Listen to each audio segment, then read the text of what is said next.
One में एक तपस्वी रहते थे। वे बहुत पहुँचे हुए ऋषि थे। उनका तपस्या बल बहुत ऊंचा था। रोज वह प्रातः आकर नदी में स्नान करके नदी किनारे के एक पत्थर के ऊपर आसन जमाकर तपस्या करते थे। निकट ही उनकी कुटिया थी, जहाँ उनकी पत्नी भी रहती थी। एक दिन एक विचित्र घटना घटी। अपनी तपस्या समाप्त करके और ईश्वर को प्रणाम करके उन्होंने अपने हाथ खोले ही थे कि उनके हाथों में एक नन्ही सी चूहिया आ गिरी। वास्तव में आकाश में एक चील पंजों में उस चूहिया को दबाए उड़ी जा रही थी और संयोगवश चूहिया पंजों से छूटकर गिर पड़ी थी।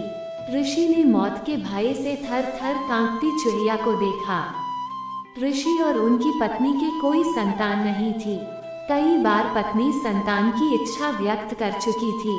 ऋषि दिलासा देते रहते थे। ऋषि को पता था कि उनकी पत्नी के भाग्य में अपनी कोख से संतान को जन्म देकर मां बनने का सुख नहीं लिखा है। किस्मत का लिखा तो बदला नहीं जा सकता, परंतु अपने मुंह से यह सच्चाई बताकर वे पत्नी का दिल नहीं दुखाना चाहते थे। यह भी सोचते रहते कि किस उपाय से पत्नी के जीवन का यह अभाव दूर किया जाए। ऋषि को नन्ही चूहिया पर दया आ गई। उन्होंने अपनी आंखें बंद कर एक मंत्र पढ़ा और अपनी तपस्या की शक्ति से चूहिया को सुंदर कन्या बना दिया।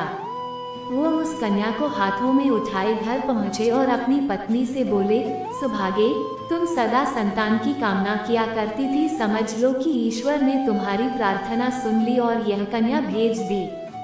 इसे अपनी पुत्री समझकर इसका लालन पालन करो। ऋषि की पत्नी उस कन्या को देखकर बहुत प्रसन्न हुई। उसको अपने हाथों में लेकर चूमने लगी।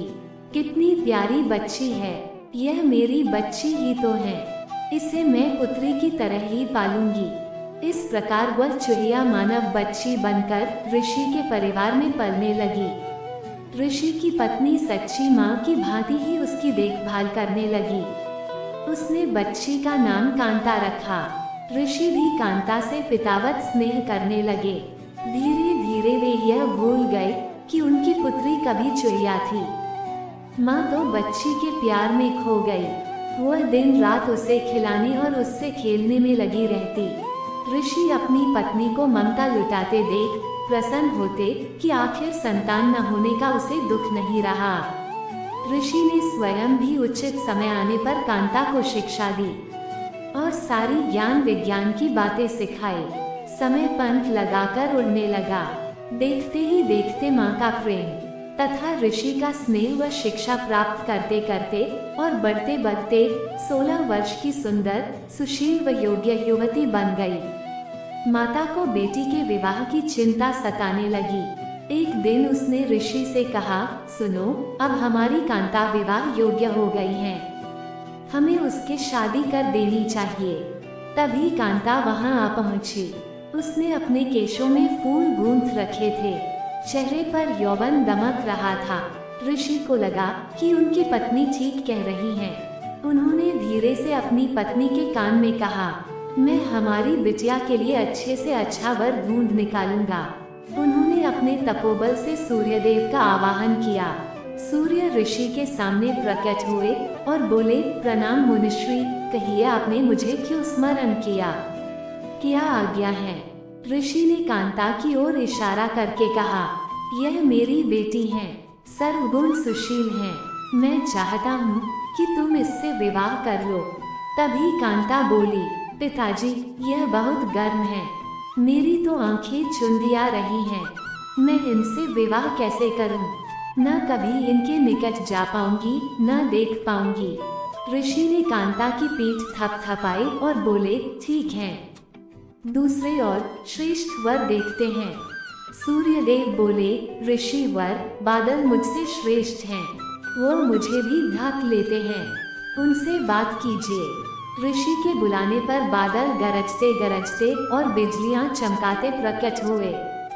बादल को देखते ही कांता ने विरोध किया, पिताजी, ये तो बहुत काले रंग के हैं, मेरा रंग गोरा है, हमारी जोड़ी नहीं जमेगी। ऋषि ने बादल से पूछा, तुम ही बताओ कि तुमसे श्रेष्ठ कौन है? बादल ने उत्तर दिया, पवन। वो मुझे भी उड़ा कर ले जाते हैं। मैं तो उन्हीं के इशारे पर चलता रहता हूँ। ऋषि ने पवन का आवाहन किया। पवन देव प्रकट हुए तो ऋषि ने कांता से ही पूछा, पुत्री, तुम्हें ये वर पसंद है? कांता ने अपना सिर हिलाया। नहीं पिताजी, यह बहुत चंचल हैं, एक जगह टिकेंगे ही नहीं, इनके साथ गृहस्थी कैसे जमेगी? ऋषि की पत्नी भी बोली, हम अपनी बेटी पवन देव को नहीं देंगे।